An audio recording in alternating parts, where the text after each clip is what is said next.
At Cranfield, one of the activities that we do with all our MBA students, both full-time and part-time, is our mock assessment and development centre. We're particularly proud of this intervention, and we believe it's a unique offering in the business school world in giving students the opportunity to undertake the tests and the requirements of an assessment centre in an environment as close as possible to the real environment they will face when they're looking for jobs with organisations. We know that the assessment centre is valued, and we know in particular it's valued because increasingly organisations use assessment and development centres in order to recruit students.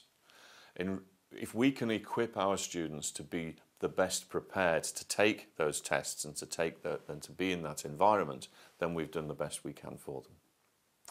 At an assessment and development centre, our students are brought in for a full day where they are expected to arrive as if for an interview, in suit, in business attire, fully prepared, and they will undertake a range of activities.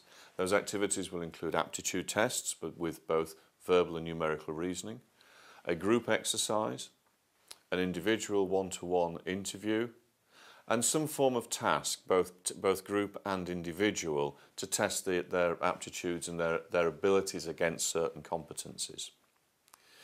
We introduce external assessors, so the people carrying out the assessment are not the people who the students are used to seeing on a day-to-day basis.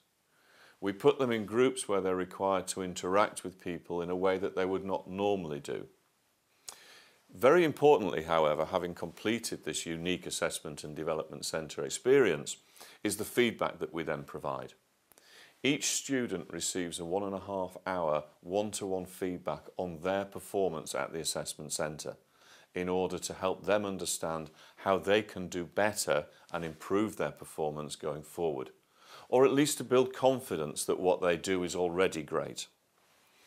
The feedback we get from the assessment and development centres from students usually comes at some point about 6 months later, when the student has been successful in obtaining a job through an assessment centre and comes back and says, "Do you know, I owe that to the assessment and development centre I did whilst I was at Cranfield. That really made the difference for me." It's another part of the unique offering of the Career Development Service at Cranfield School of Management.